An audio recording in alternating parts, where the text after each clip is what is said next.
Good afternoon, and thank you very much for coming.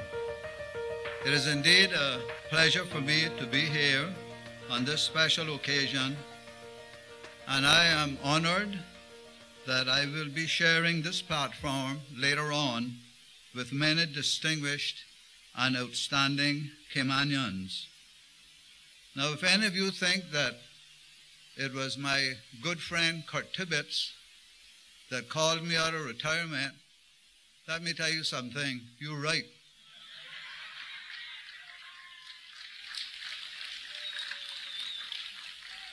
And having said that, it reminds me of the story about a debate that took place in Florida several years ago to decide whether Florida should follow the rest of the United States and adopt daylight saving time or not.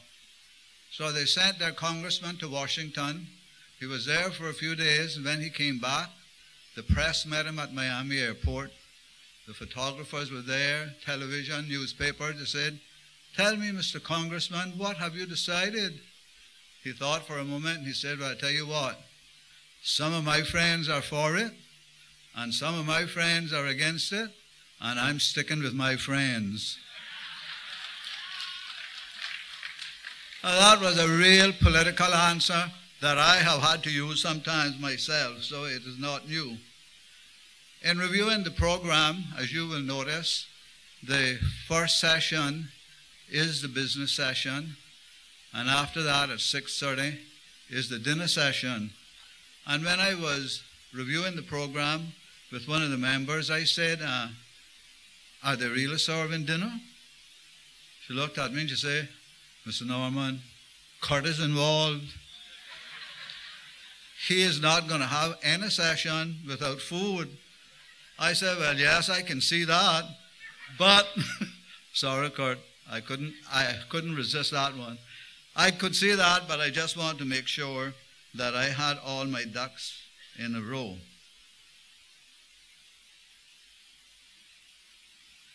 So, ladies and gentlemen, it's good to have you here this afternoon. I think there is much in store for us. And so, without further ado, it is my privilege and my honor at this time to formally call to order the Progressives 2013 Annual General Conference. And in order, we will follow the program for the business section, and our first item on that program is the National Anthem by Mr. Miles.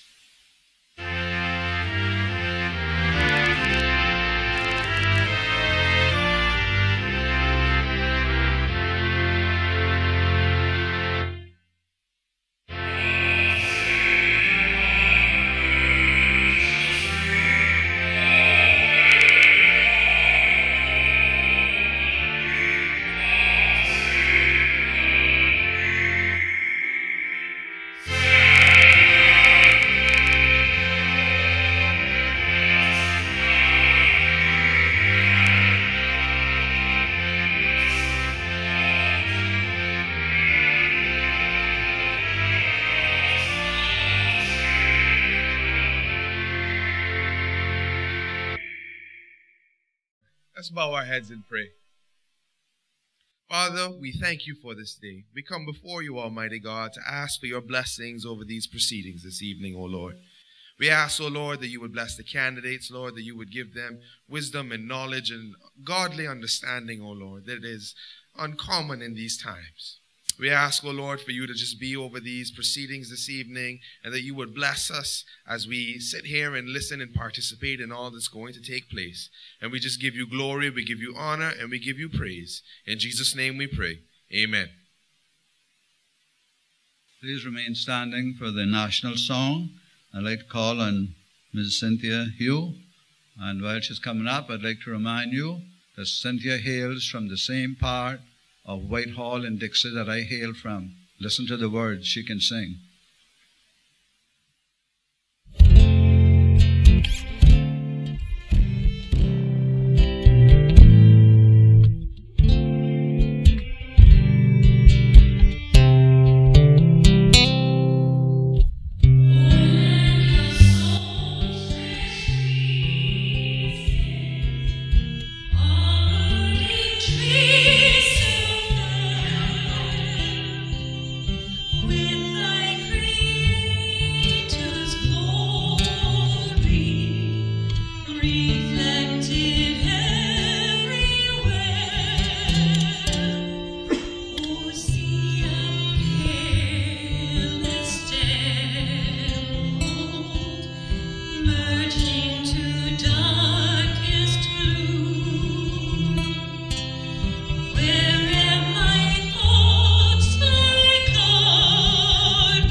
first quality is leadership.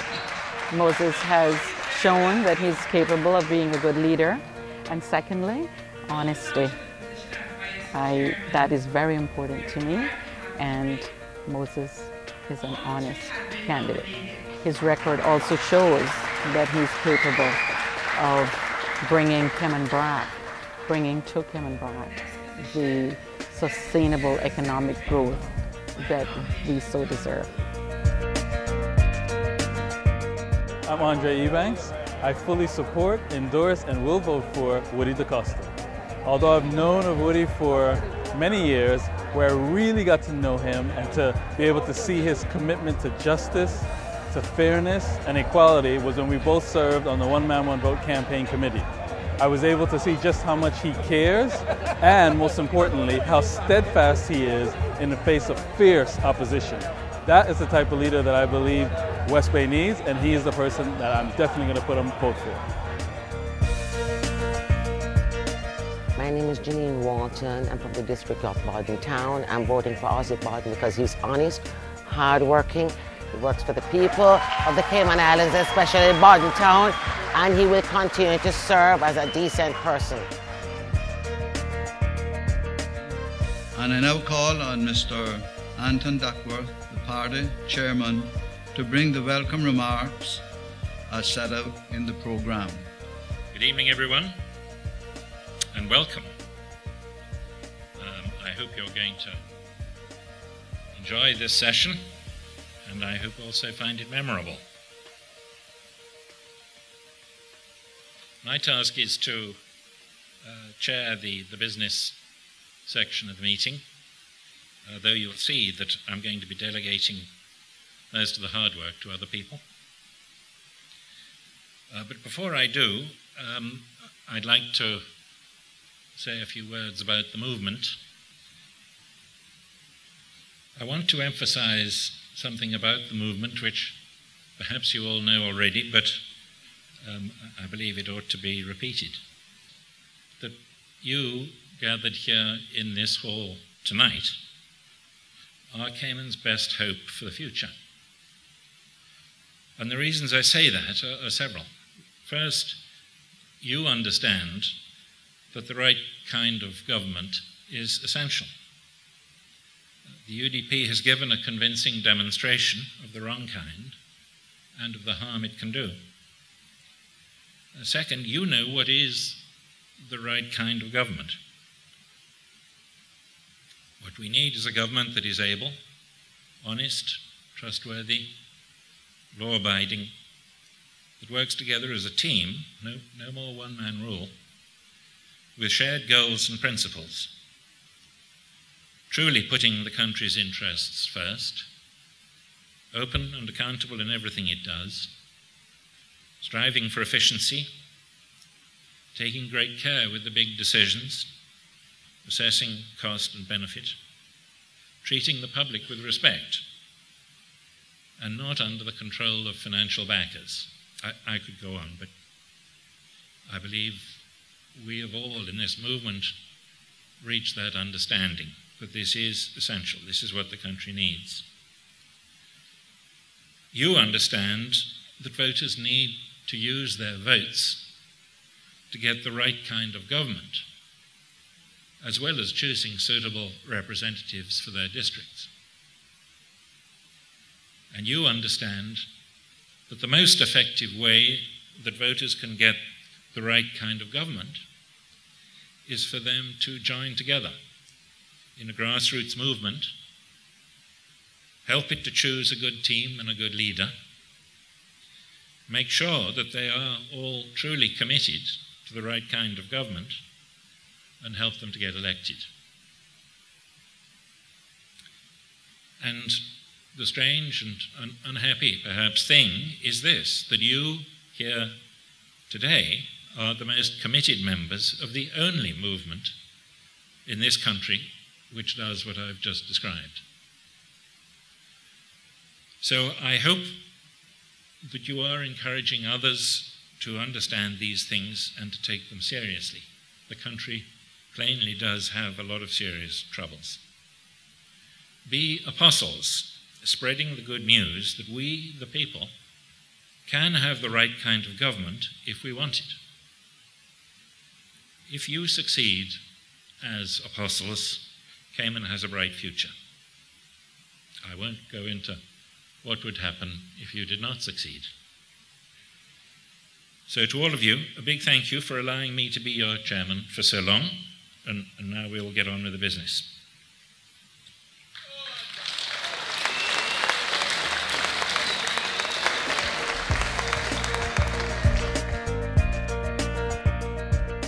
I've known Al for a number of years, and I've seen that Al is a really honest person. He's a really hard worker. I've come to Al for help in numerous of our times, and he has just said to me, "Doc, this is the way it goes." Set things out in a plain, simple language that I was able to understand, and really helped me out. So I think Al would make a great representative for the people of Bordentown and the Cayman Islands. I find Miss Lucille to be very dependable. And she's committed to the community. She's caring.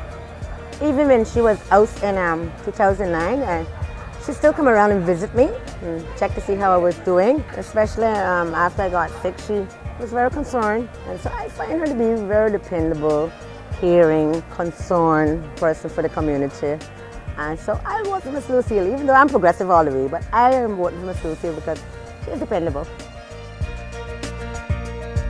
I'm Alison Scott and I'm voting for Kenneth because I find Kenneth to be a reliable, honest, trustworthy, and he's for the youngsters of Georgetown, and we all grew up together, and he came from that background, so he understands the guys, you know, when they speak to him.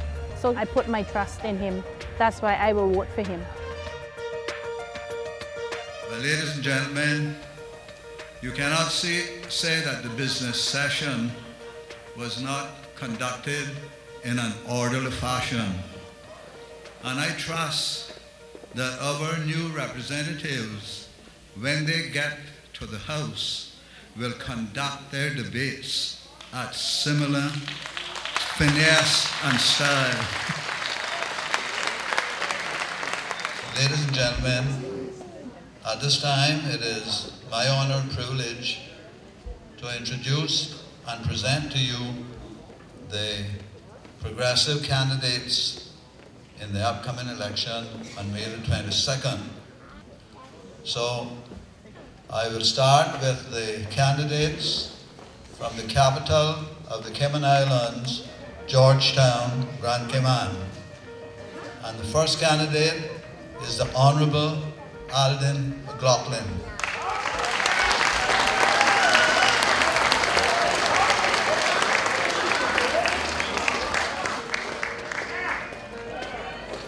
Next, we have the Honorable D.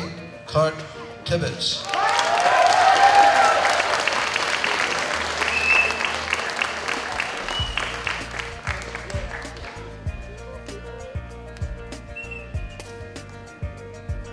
Next, we have our newcomer, Marco Archer. A name that is very familiar to all of us here this evening throughout our islands. Archer is a surname that's well known to all of us. And then we have Mr. Joseph Hugh, equally well known to all of us, standing for election as one of the representatives for Georgetown. And coming back to the political scene, Lucille Seymour.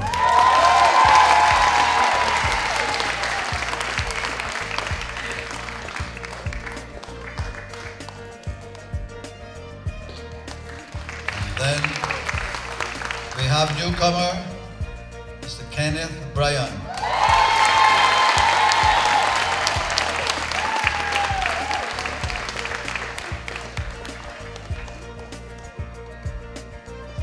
These, ladies and gentlemen, are the 6 candidates for Georgetown.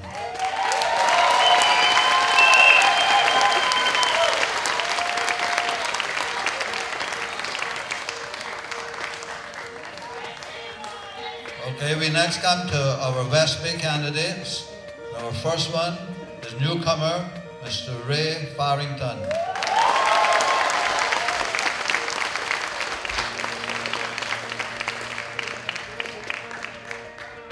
Next, Mr. Woodward DaCosta.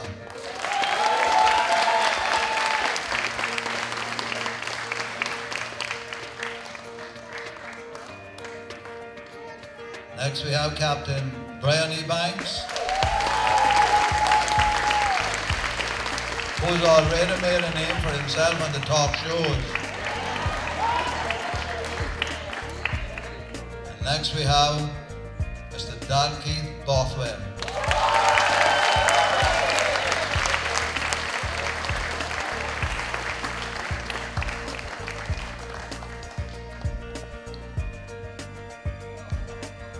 These, ladies and gentlemen, are the 4 candidates for the District of West Bay Grand Cayman.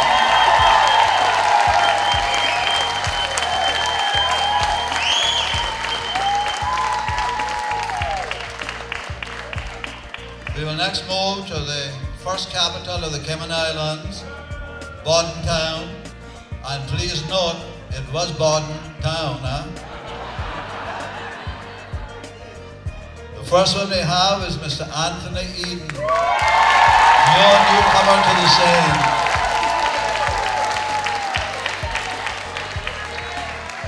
Well tested and tried and well known to all of us. Next we have Mr. Wayne Patton, very familiar name.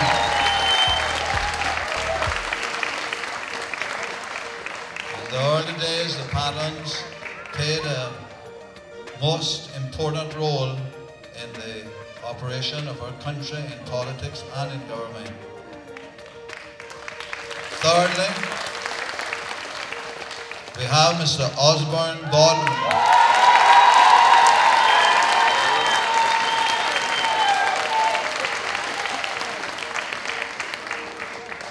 Please note that he's a Bodden from Bodden Town. And next we have Mr. Alva Suku Jr.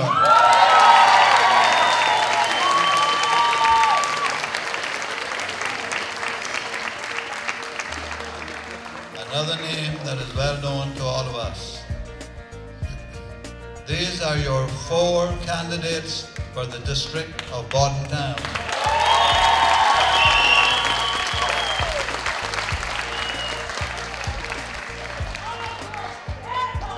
And last, by no means least, for Cayman Brac and Little Cayman, the Honourable Moses McConnell.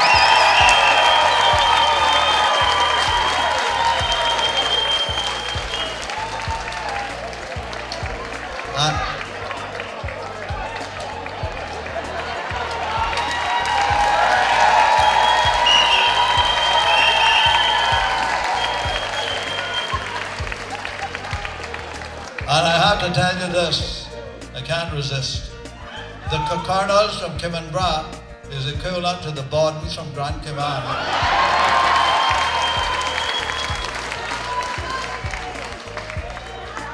These, ladies and gentlemen, your slate of candidates from Progressives for the upcoming election. And I know my role here as an MC. I'll just take this opportunity to say this. I read the short bios in the program, and I think we have a fine group of representatives of candidates who are offering their services. And I would say this, we have slightly over 18,000 registered voters in the Cayman Islands. And I want to take this opportunity to encourage every single one to come out and exercise your democratic right and vote in this upcoming election. Please don't stand on the sidelines and complain. Stand in line and vote.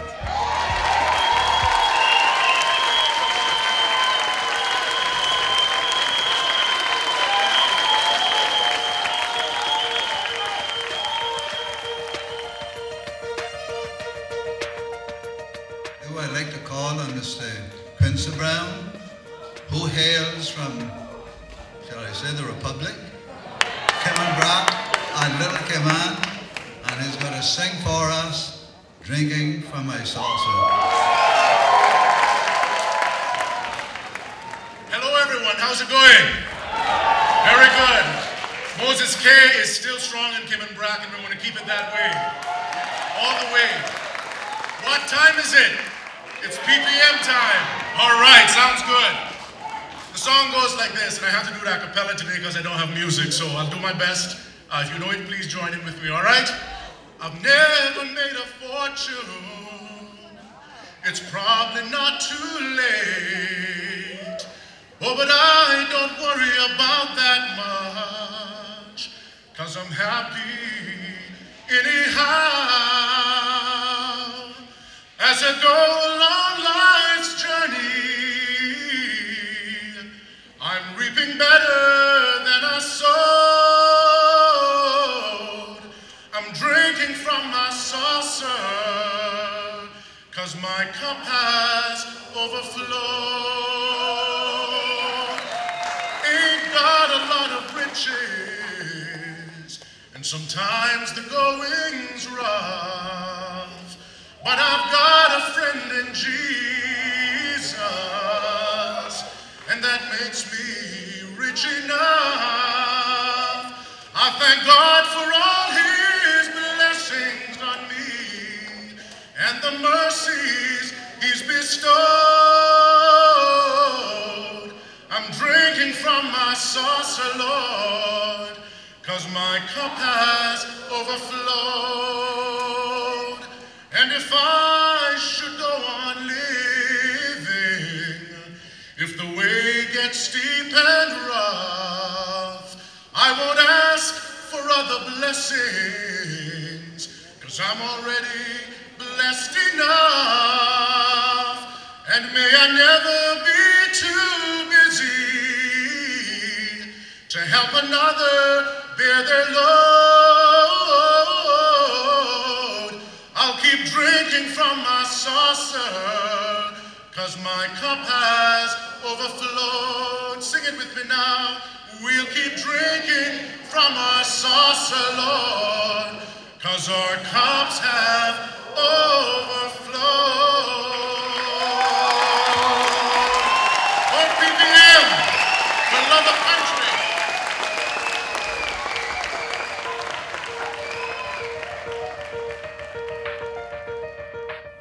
Dalkeith has integrity. He is an honest man. He has passion. Passion like the progressives going forward. I really feel he speaks from the heart. He is a deep, passionate man. And our community is his family.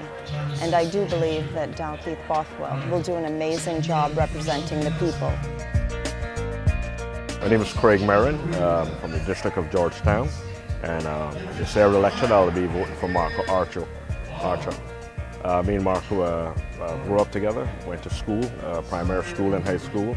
He has the right qualities to be a great statesman.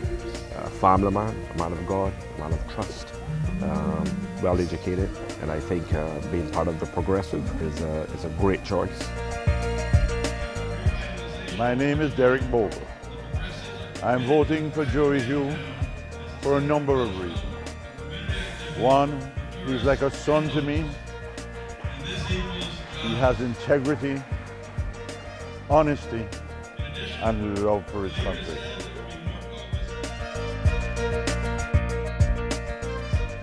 I would like to now call on the Honourable Kurt Tibbetts, who will do the introduction of the political leader, and he will then address us. Mr. Tibbetts. Good evening. Mr. Norman, I have never seen you enjoy yourself better in my whole life. That's true, except when you were running. You used to have a good time with True. Good evening, ladies and gentlemen. Who's here from West Bay? You realize you got 4 candidates. So, and I won't be long doing my other show, but we got to get this little one out of the way. So, you're saying in West Bay, is simple. We have our 4, we shut the door. Don't forget that now. We have our 4, so we shut the door. Who's from Borden Town? Because Borden Town ain't new, we just have to go back. Borden Town got 4 too. We got some new, but not all new. So who's from Borden Town? That's all? Got a few. Got several, in fact. So Borden Town, you have 4. So what you say is, we have our 4, search no more. We have our 4, search no more. And of course, in Cayman Brac, simple. Moses K is my MLA. Finish. No further than that. Moses K is my MLA. And of course, Georgetown.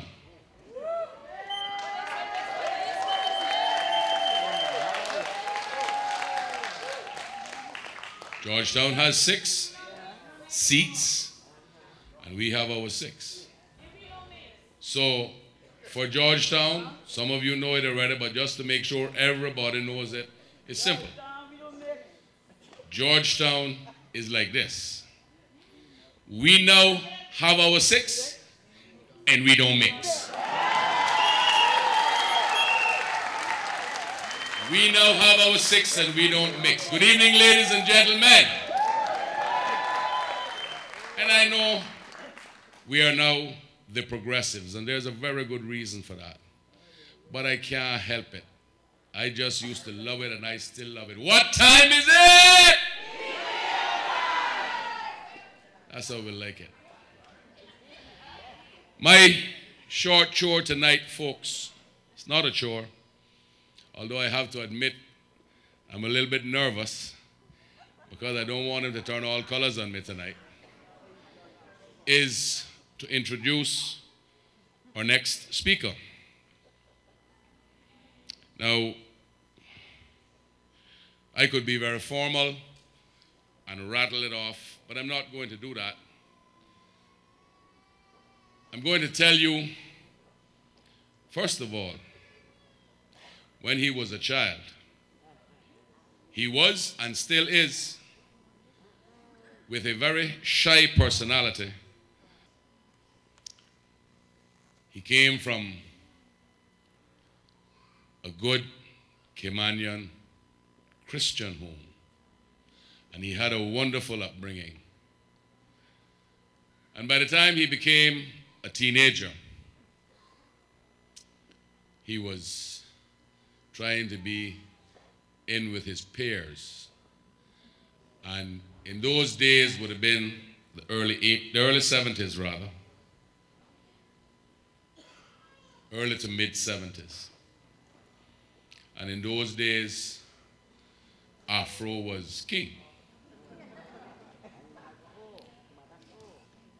And he considered himself so very unfortunate because, as you can see, he didn't have too many curls. And he battled for 2 years, but he got it done. And he was the happiest young man for the time that Afro was king, when he could wear his own natural Afro after he put some stuff in his hair. And so he grew. And he couldn't lie. That was another problem he had.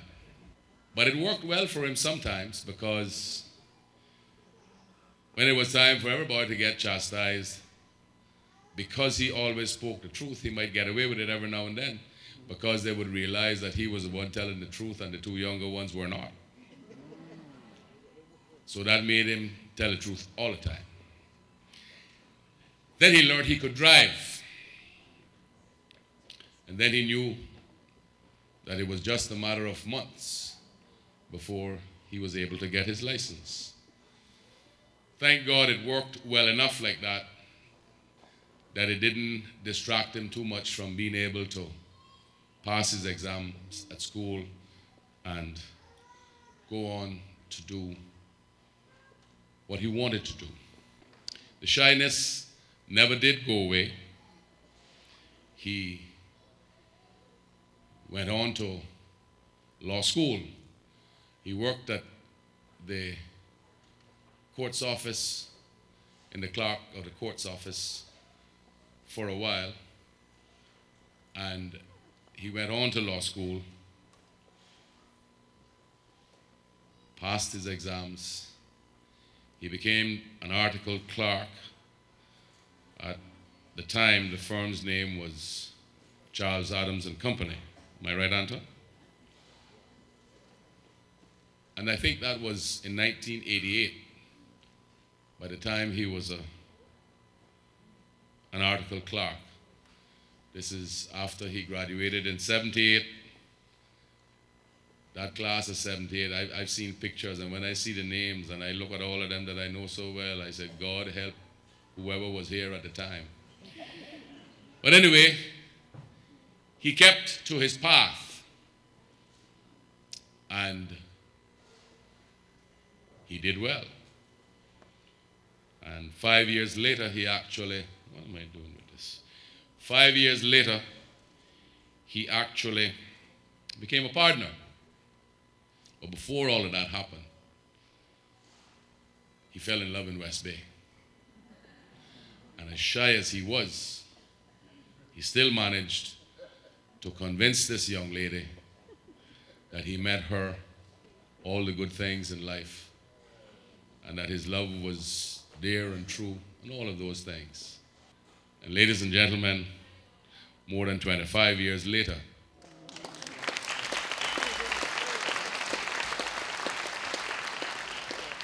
that is 25 years of marriage, not 25 years of knowing. Plenty more than that. Teenage days. They have two wonderful sons. One is at university, and the other one is getting ready to decide what is going to happen to him. He has had the misfortune of being associated with me for many years. I have known him for at least 30 years of my life, more likely 35. I don't bother to check, it's been so long. I have watched him mature, somewhat reminding me of myself, because some of you, as I look across the audience who have known me for a long time, will remember certain things too, but we ain't going to talk about those tonight. Mr. Norman said, you better keep quiet. He's right. But very seriously speaking, I have watched this young man mature. He is someone who has a deep and genuine interest in his people. He came on board my campaign in 1992, and he was a part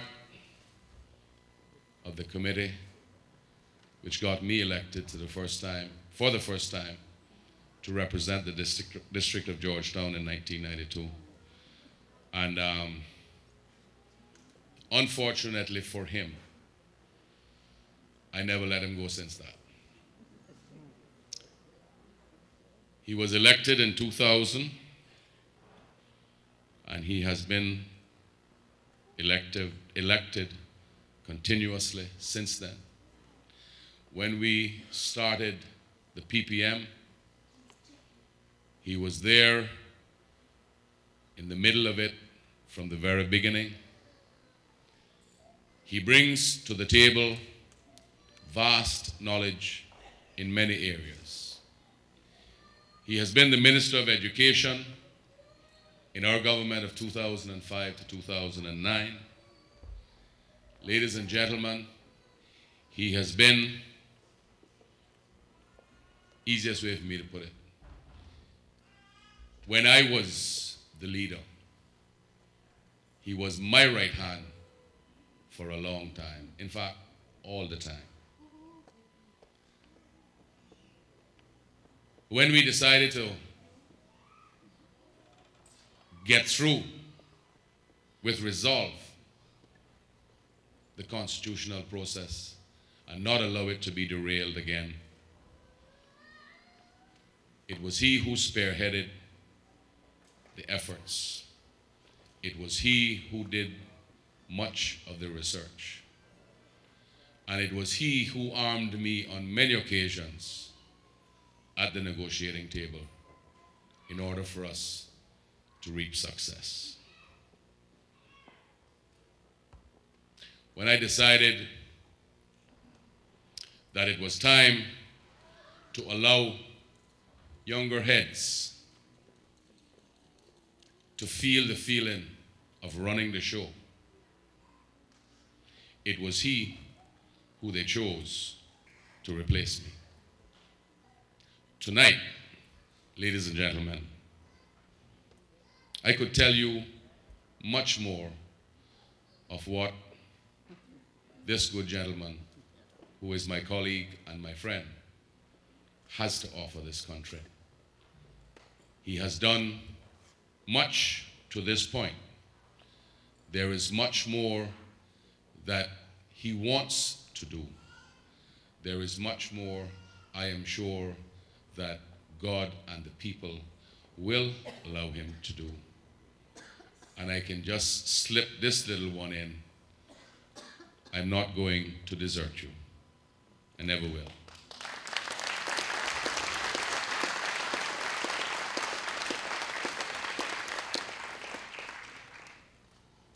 But before I call him, because it's him you want to hear,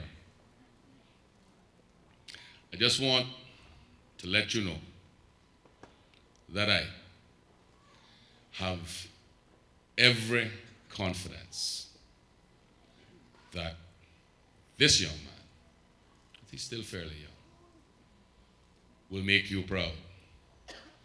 And if I have to sidetrack a little bit, please do not think that I'm trying to castigate.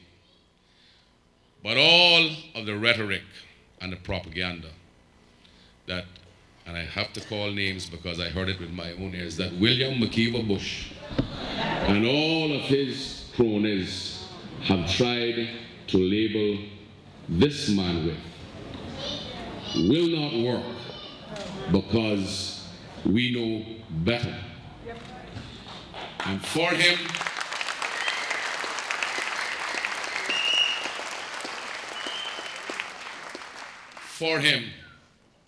to really function and make you proud,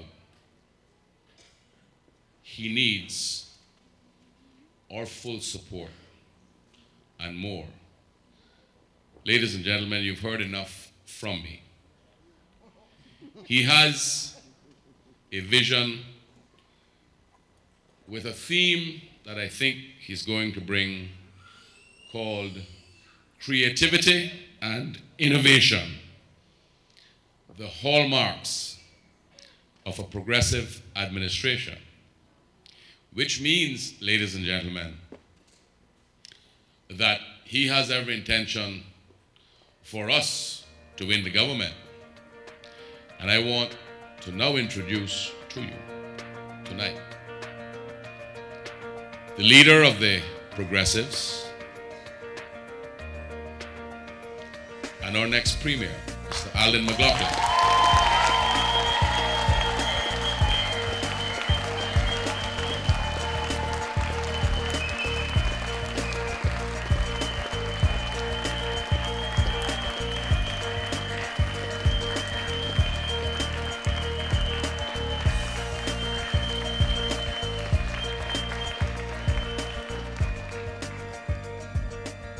Thank you, ladies and gentlemen, for that ovation.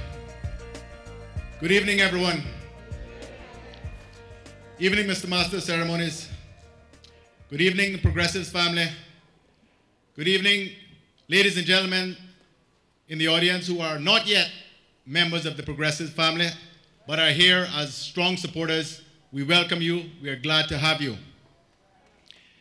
There is one lesson I have just learned from listening to my dear friend Kurt introduce me. And I thought about the words of that Bob Marley song, "Only your friends know your secrets, so only he can reveal them. Never ask a friend, a really good friend who know you from long, to introduce you."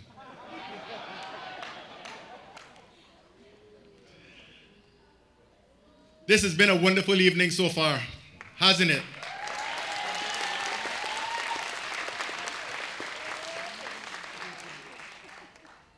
I wish I could tell jokes like Quincy, but I don't have them gifts. But I do want to talk to you tonight very seriously about where this country is and where it is that we need to take this country. I am sometimes asked, who are the progressives and who do they represent? Well, looking out at the sea of faces and all of that beautiful red I see tonight, I have a great answer to that question. And that is, we are all people who love Cayman, whether we Caymanians or not. We are Caymanians and residents of all sizes and shapes, all backgrounds and varied heritages. And each one of us is looking for a better future for this country that we love. Now that the general election season is upon us, now that the choice is in front of you, in front of your neighbors, in front of every voter, from Georgetown to West Bay, to Bordentown, to Cayman Brac and Little Cayman, even to East End and North Side, although we're not running any candidates up there. It is incumbent upon you, all of you listening to me this evening, to do everything you can to make sure that this country becomes a progressive country on the 22nd of May.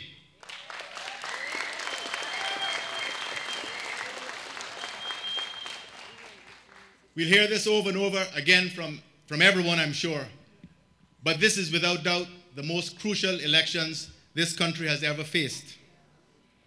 The UDP administration has overseen a period in Cayman history like none we've ever known, and one that we all fervently wish to bring to an end. The past 4 years of UDP control, not leadership, because if what we have seen in the past 4 years is leadership, we really need to rewrite the dictionary. The past 4 years has been a period of grave concern and uncertainty for Cayman.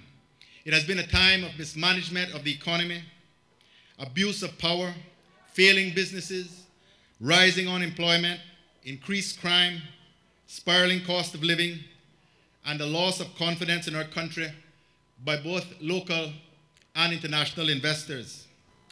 These past 4 years must be and can be put to an end on the 22nd of May.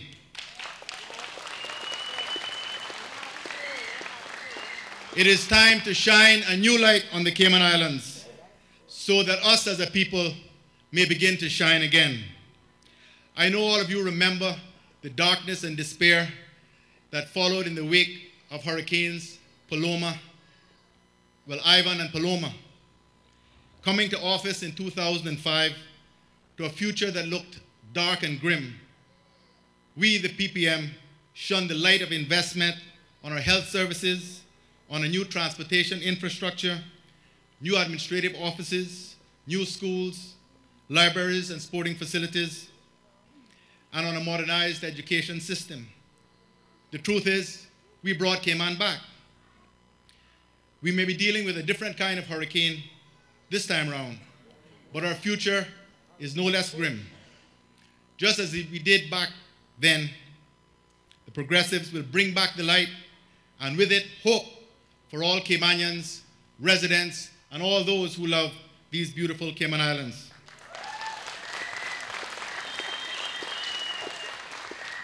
The road ahead will not be easy, but with the mix of experience and youthful energy we have on our team, the one thing we can promise you is that we are going to work hard to make government work for you. We also know that success will not be possible without the support of you, our people. And I know that that is why you have turned out this evening in such numbers to support this team that you know is prepared to work for love of country.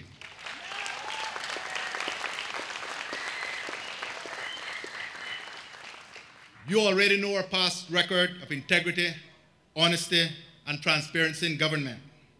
Under our watch, we will watch out for our people and never let bad or questionable practices, selfishness, or greed be the order of the day, as has been the case these past 4 years.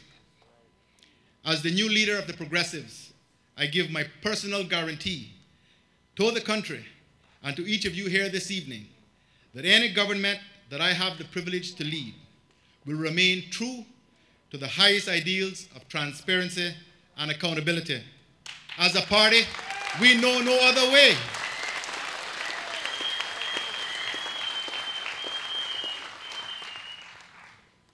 And if any of you are asking yourself the question, why is this important? Just look at CNN, the BBC, or any newspaper throughout the Caribbean and tell me if you think the stories over the last few days about our former premier are good for the reputation of these Cayman Islands. If you were a credible investor, is this a place that you would put your money and feel that it was safe?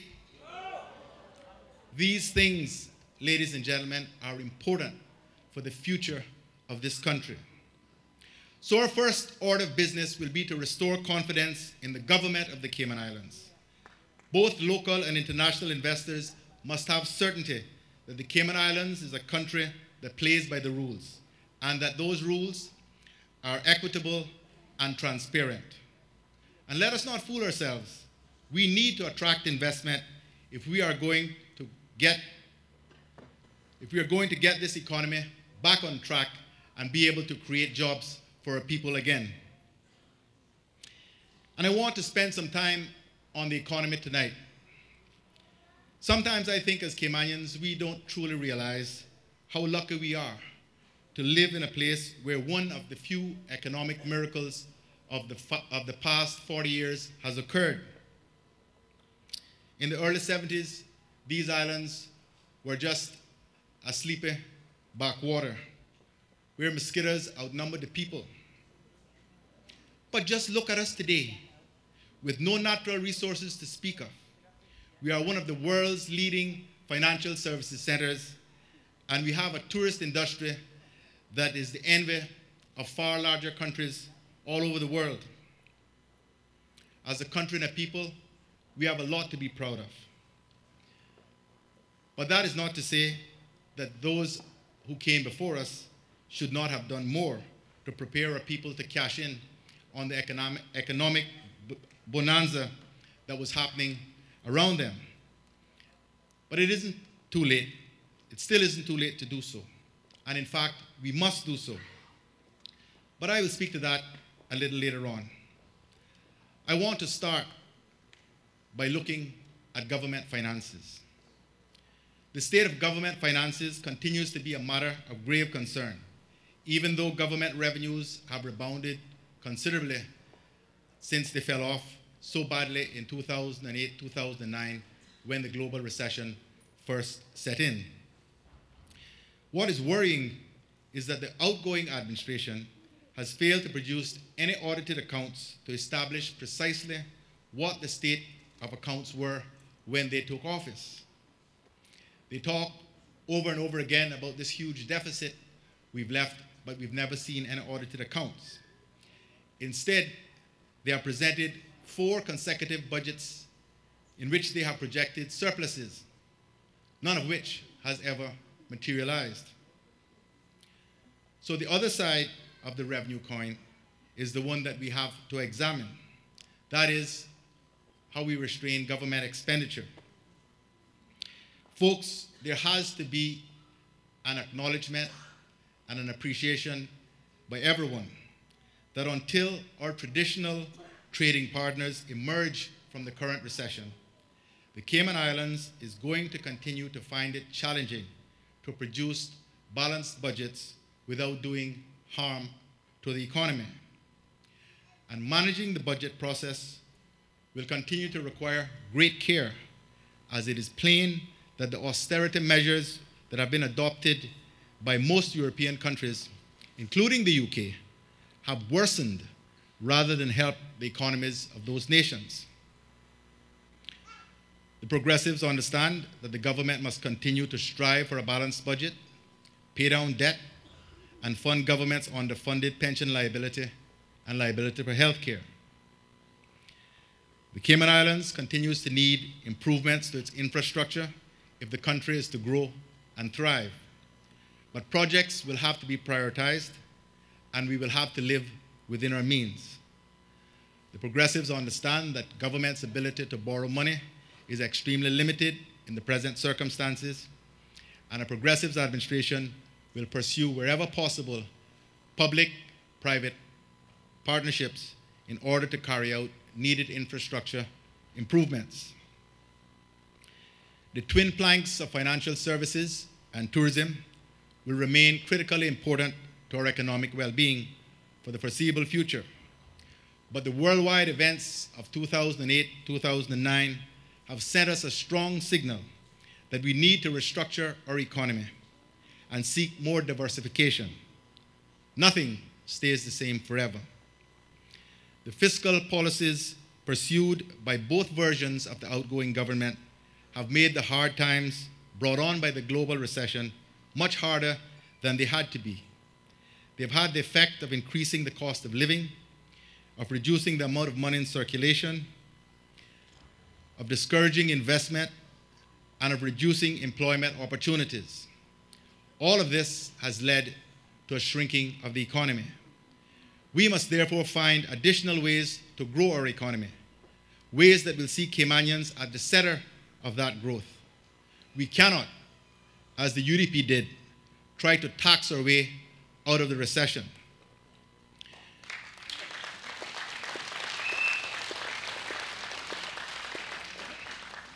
We will have to be creative and innovative if we are to have greater control over our destiny. Creativity and innovation will therefore be the hallmarks of a new progressives administration. At the heart of this new dispensation will be how we prepare our people to grasp the new opportunities that our government will make available to them. A new progressives government will therefore create the financial environment to empower a new class of Caymanian entrepreneurs. Successful financial models in this part of the world show that small and micro businesses are huge employers when the group is taken as a whole. We will therefore roll back many of the counterproductive taxes to help small businesses flourish once more.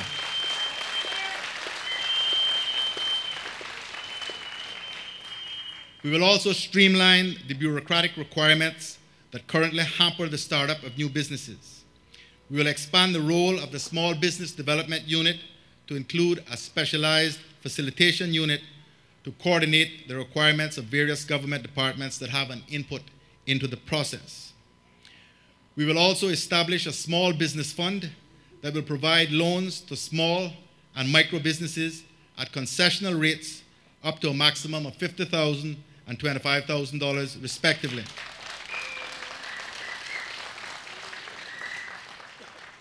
Part of the requirements for accessing loans from the fund will be attendance at basic marketing, accounting, and planning seminars aimed at ensuring the viability and success of the business. This innovation is expected to create hundreds of sustainable jobs over the next 4 years. We will also grant concessions to established businesses based on new hires. Where a business is able to show a 5% increase in staff for a year, it will be eligible for a 5% reduction in licensing fees.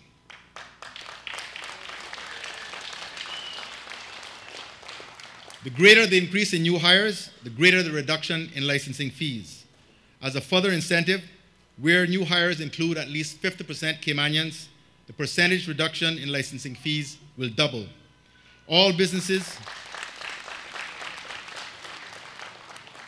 that wish to take advantage of this new employment regime must keep employee registers that will be open to inspection by the relevant officers of the licensing department.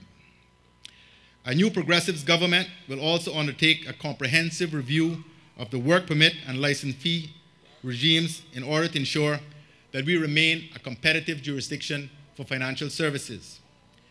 We must be careful not to price ourselves out of the market. We are committed to a number of reforms of our immigration regime. First, we believe that the current system is too bureaucratic and that it takes too long for permits and licenses to be processed. We will seek to reduce bureaucracy, eliminate the current system of boards and applications, and have applications for work permits, licenses, permanent residence, and Caymanian status dealt with administratively. We will retain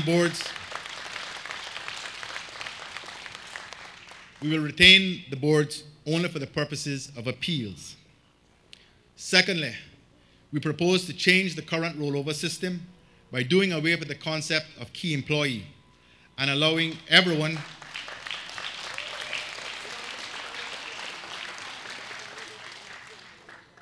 We propose to change the current rollover system by doing away with the concept of key employee and allowing everyone here on a work permit for more than 7 years to be able to apply for permanent residence. Not everyone who applies can expect to be granted permanent residence, but everyone will have a chance. The current system of only key employees being able to apply is highly discriminatory and means in practice that only professional and managerial employees actually wind up getting permanent residence.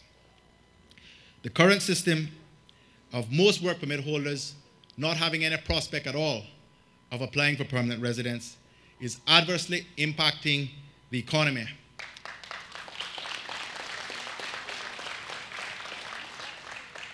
It's impacting it in both the quality of foreign employee businesses are able to attract and in the amount of money that those persons on work permits are willing to spend and invest in Cayman. After all, if you know you can only be here for 7 years and you have no chance whatsoever of ever getting permanent residence, why would you invest your money in Cayman? We will improve monitoring and enforcement of the immigration law to ensure Caymanians are given the first opportunity for jobs before permits are granted.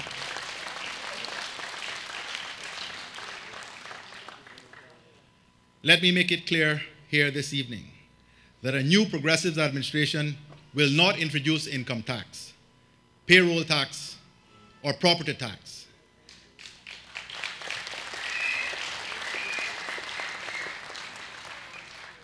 Those who claim property tax is a viable option are forgetting the fact that for many Caymanians, the only wealth that they have is land. And we cannot create a system of taxation which is going to force people who do not have high incomes but have land to wind up having to pay property taxes every year.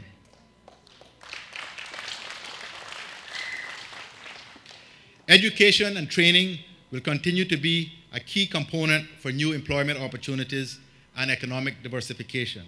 In this regard, a new Progressives government will, as a matter of priority, establish a technical and vocational institute that will prepare Caymanians for existing job opportunities as well as new types of jobs.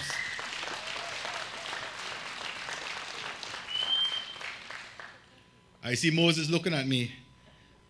We will also expand the BRAC UCCI campus to provide vocational and trade programs on the BRAC.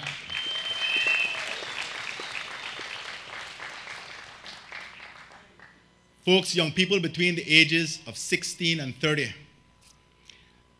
are 3 times more likely to be unemployed than the general population, where the unemployment rate is about 7%. That means that the unemployment rate for people between 16 and 30 in Cayman is about 21%. This is simply unacceptable.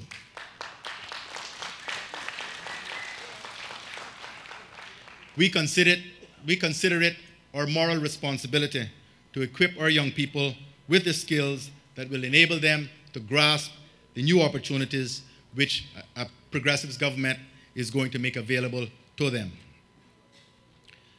21st century communication technologies have spawned an entirely new class of jobs in communications media that young Caymanians in particular must be given a chance to excel in.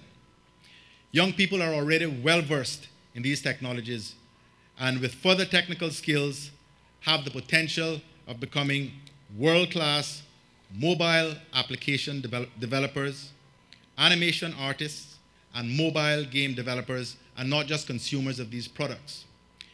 We intend to provide these technical skills not only because they provide lucrative career paths for young people, but because they will also allow our young people to stay right here in Cayman while they sell their intellectual property to the world.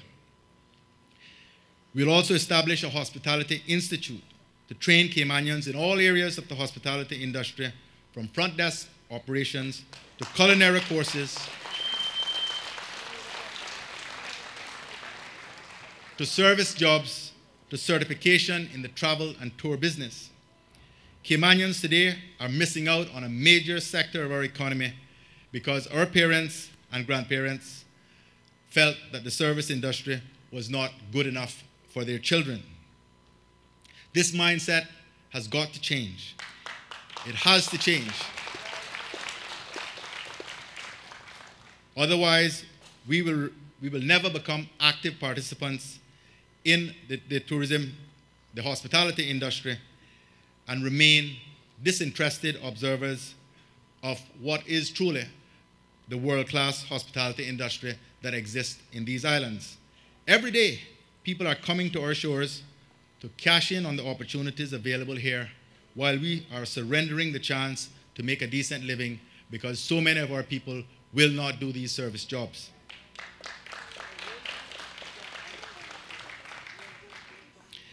There are also non-traditional employment opportunities in the creative industries and sport, where a new progressives government will provide training and assistance and use its international contacts to help develop careers of young Caymanians.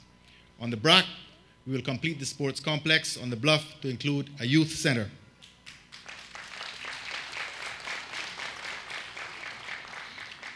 Entertainment remains one of the fastest growing and most lucrative industries in the world, and there is no reason why we cannot take our place alongside some of our Caribbean neighbors in this field. With the popularity of artists like Rihanna, there is a renewed worldwide interest in artists from the Caribbean that hasn't been seen since the days of Bob Marley. I know we have the talent. We heard some of it here tonight. And we are committed to developing it and opening the doors that lead to the worldwide stage.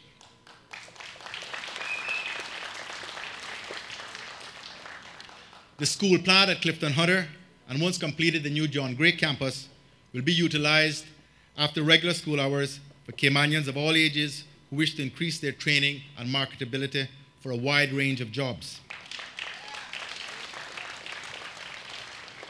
We will implement the Education Modernization Law, which was passed more than 4 years ago, but has never been implemented by the current administration. More will be done to improve literacy and numeracy and to assist the special needs students within our system.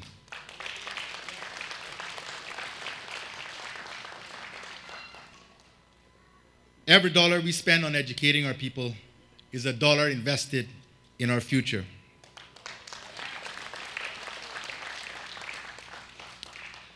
We know that the calls for minimum wage have been increasing of late, and this is an area that we intend to address shortly after taking office. The accepted wisdom is that we must introduce this legislation, and it remains now only for us to decide what the national minimum wage ought to be. This will be an early priority of the Progressives government.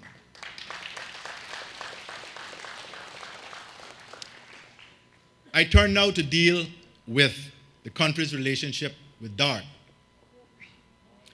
The Progressives recognize that DART's financial strength and commitment to Cayman are great assets, but are also cause for legitimate concern.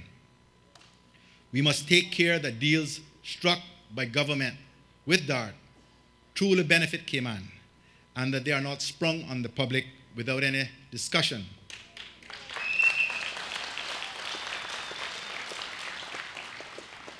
We will attempt to renegotiate aspects of the For Cayman Investment Alliance agreement signed by the current administration. Among the agreements, and the one that we regard as probably most important, among the agreements which we will seek to obtain is an undertaking by DART as to the areas of the economy that they will leave open to small businesses and not use their tremendous financial might to squeeze out smaller Caymanian businesses.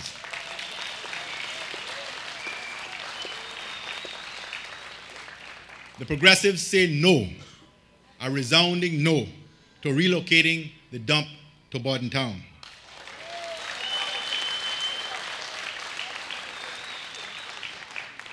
Cayman needs a proper waste management facility capable of dealing with the country's solid waste disposal for the foreseeable future.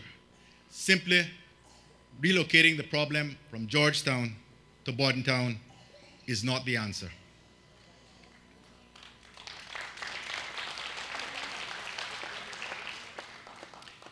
We believe the closure of a section of the West Bay Road is unnecessary and a threat to the safety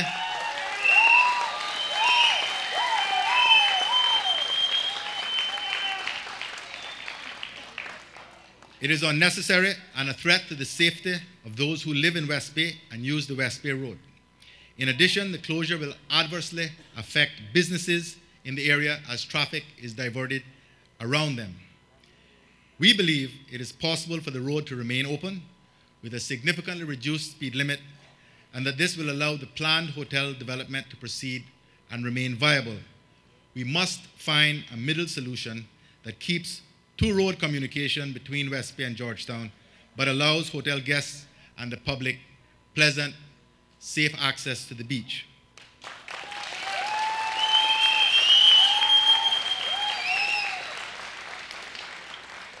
This brings me squarely to tourism, which is another area where we must continue to diversify our economy. With a year-round warm climate, medical tourism like that proposed by the Sheddy Health City project will provide new types of jobs in the health subsector, as well as afford some insulation against the vagaries of the regular vacation crowd.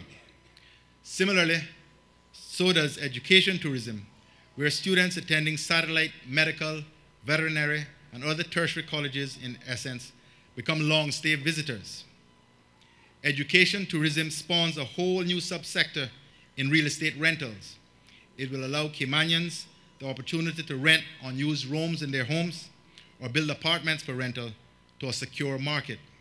Students will also inject millions of dollars into the economy by virtue of their purchase of food, entertainment, goods, and services.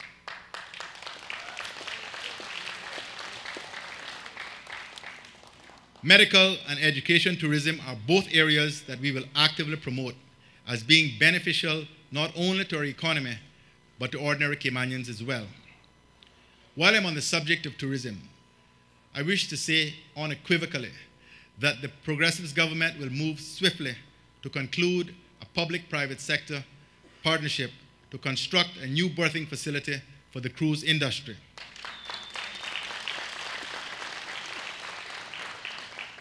The construction of such a facility will provide much-needed jobs for Caymanians and secure our future on the cruise line itineraries. We will, of course, ensure that any such agreement is to the long-term benefit of the Cayman Islands. We shall also promote Grand Cayman as a home port destination, which will provide many opportunities for local businesses across a wide spectrum to supply ships that originate their cruises here. Success in this area will mean an increase of visitors passing through our airport, and so the relevant expansion and development of the airport will follow. The redevelopment of the Owen Roberts Airport really ought to have started quite some time ago.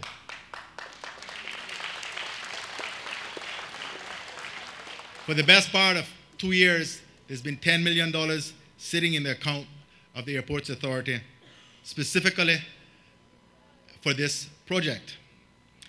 But the award of a contract to do the work has not been made because the current government has insisted that there should be no tendering process and that the contract should be awarded to a specific contractor.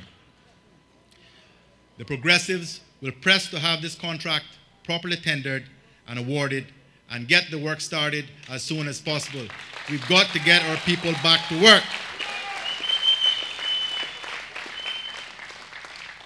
While on the subject of tourism, Cayman Brac and Little Cayman will not be left out. Every effort will be made to improve air services to the sister islands so as to enable an expansion of tourist arrivals and create more jobs in the industry there.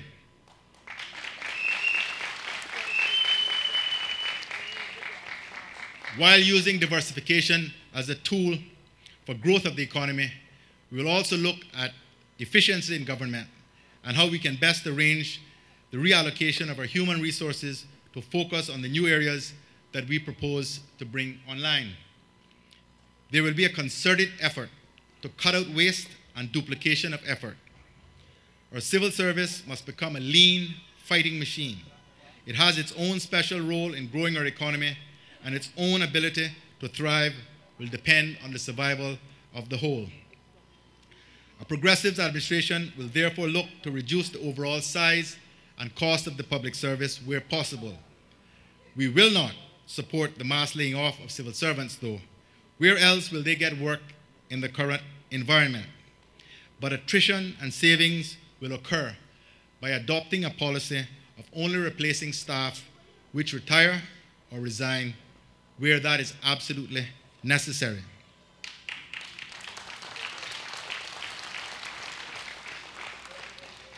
We will support the rationalization of various services government provides and look carefully at which of these could be more efficiently and effectively provided by the private sector. We will look at the viability or otherwise of government companies and statutory authorities to determine whether it is in the country's best interest that government continues to subsidize their operations. We also intend to make the Cayman Islands as energy efficient as possible. And this is not only because it is popular or the environmentally correct thing to do. A green economy will have long-term cost savings for government and for each household.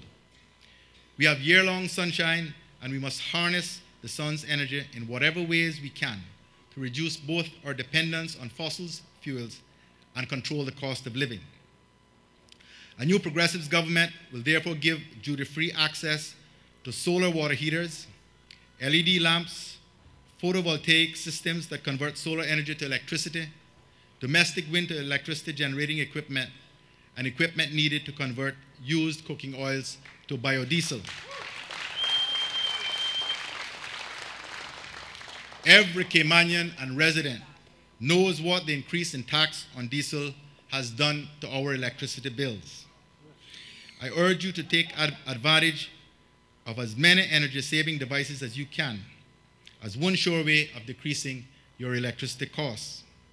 For our part, a new Progressives administration will endeavor to roll back the UDP tax increases on diesel as a national concession to reduce the cost of living.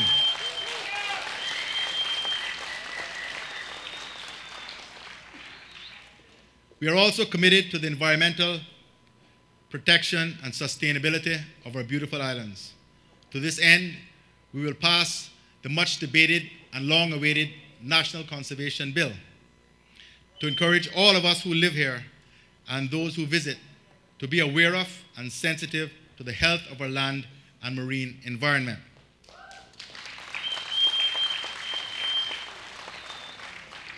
Folks, I think you can see by now that the economy is not some abstract creature that has no relevance to you. Every area of activity is either linked to or dependent on another for success, much like those of us in this room tonight. I believe that I have set out in broad strokes the areas on which we intend to concentrate our early efforts as a government that will have the most immediate impact on your lives. A healthy economy makes for a healthy society.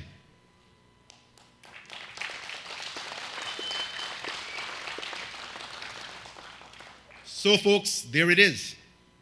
It is pretty basic and straightforward if you ask me. And I hope you feel the same after today. The Progressives are the best choice for voters in the upcoming election.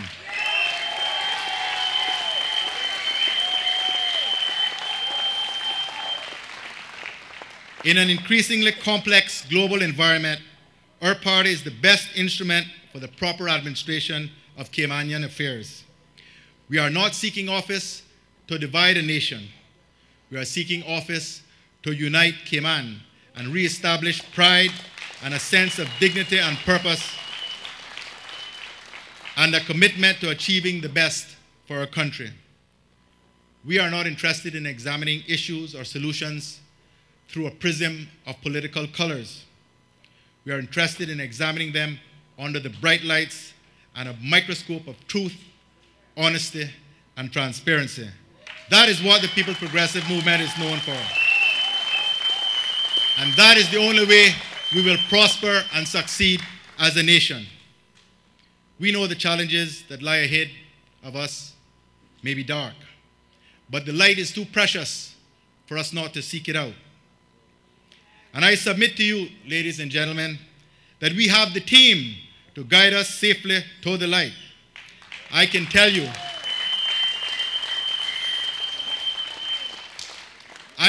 without hesitation that I am proud they have my back. You have seen them here today, each one a successful individual in their own right, whose only ambition is to represent their people and serve their country. And I want them to come back on stage. The old hands and wise head of Kurt, who the younger members of the team look up to as a political grandfather. The evergreen Anthony Eden.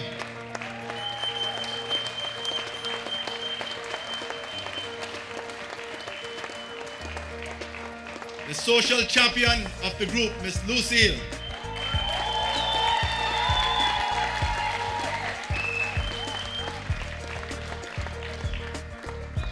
Greyhead Ozzy.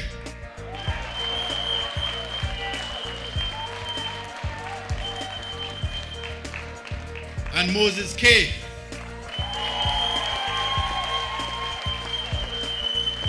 These are the old soldiers in the Progressives Army, and they will provide the foundation and guidance in the way government works. But we need with us the new members of the team who have hit the ground running, moving all around the country, listening and talking to you. Marco, Joey, Kenneth, Wayne, and Alva. Woody, Ray, Captain Brian, and the surprise of the evening, Dalkeith Boswell, number 4 for West Bay.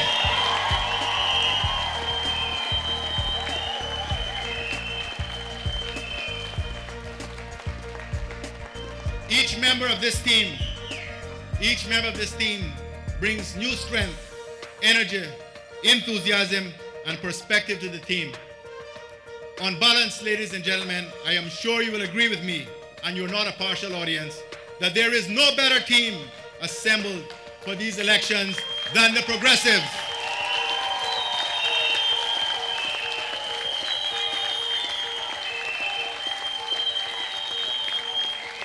I need all of them, every single one of them, in the Legislative Assembly with me. We have a lot of work to do. We have a lot of work to do. And we will need each one of them to put their shoulders to the wheel on your behalf. So don't let anybody talk you into splitting your vote. It must be all for one and one for all. Come 22nd of May, progressives all the way.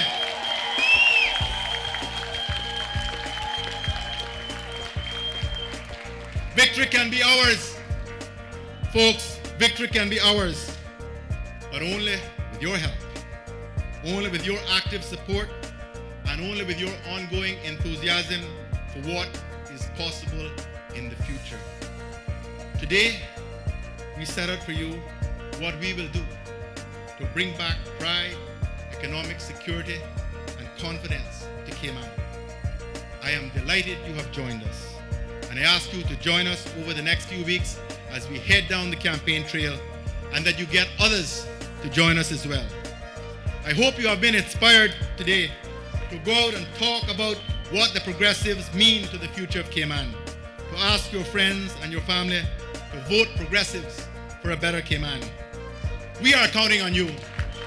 I am counting on you to help secure a progressive victory on the 22nd of May.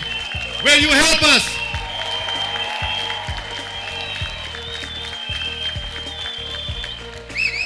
Thank you, ladies and gentlemen. It has been overwhelming to see so many of you here tonight and for you all to be so vocal in your support for us. God bless you and God bless these beloved Cayman Islands. Good night.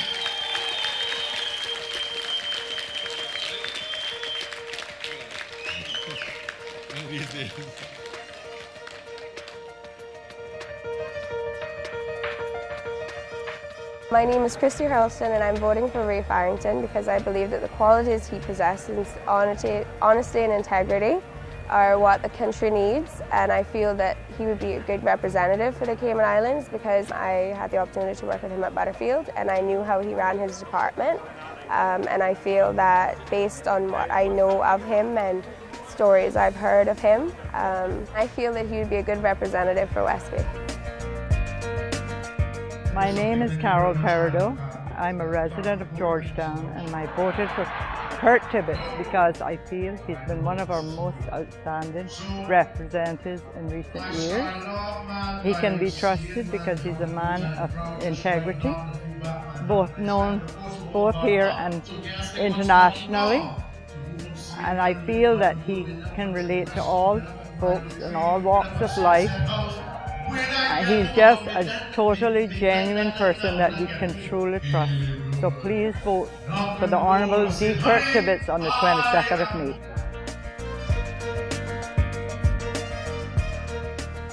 My name is Christopher White and I will be voting for Alden McLaughlin because the qualities I see in Alden are honesty, loyalty, dedication and integrity. I know Alden will be a good representative because, judging by his last 12.5 years, his record, he loves his country, he loves his people, and I feel that since he's become leader of the opposition, judging from what I've seen, he will make an excellent premier. My name is Uriel Scott, District of Bordentown, and I'm voting for Wayne Panton. He has my fullest support.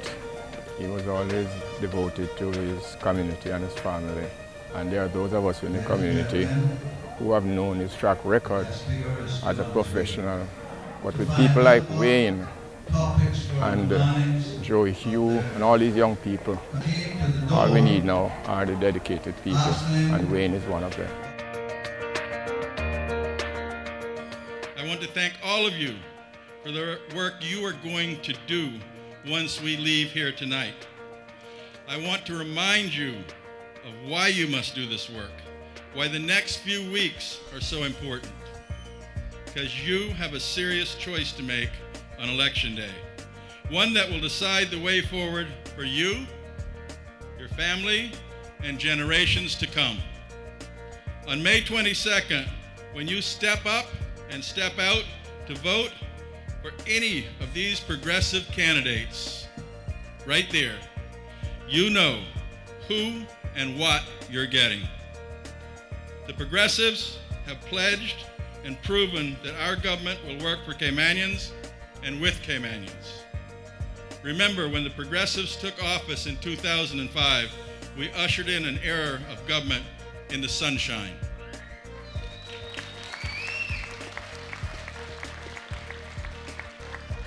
We held weekly press conferences.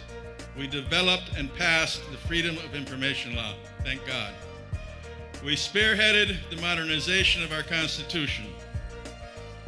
We have been and will continue to be the champions of openness, transparency, and accountability as your next government.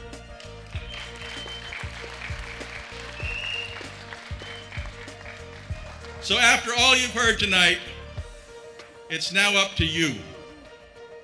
We as a party, and yes, I say a party, a unified group of candidates who have told you exactly what we pledged to do when elected on May 22nd. But we need you to get us there. Do not leave here without knowing what we need to do.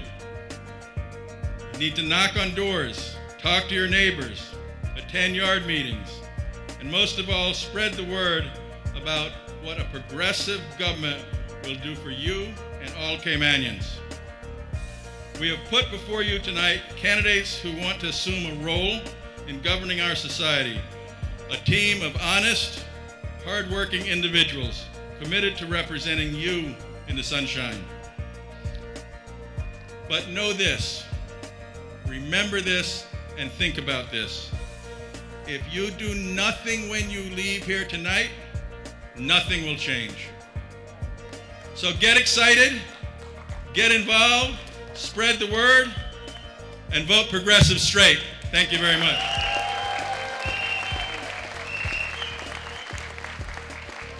You have heard the start of our conversation with the nation. You have seen our capable and talented team who stand ready to represent you. Come see and hear them in person at our campaign launch meeting next Monday, 8th April at Grand Harbour at 7:30. We look forward to seeing you there as we continue to talk to you about our vision towards a better Cayman.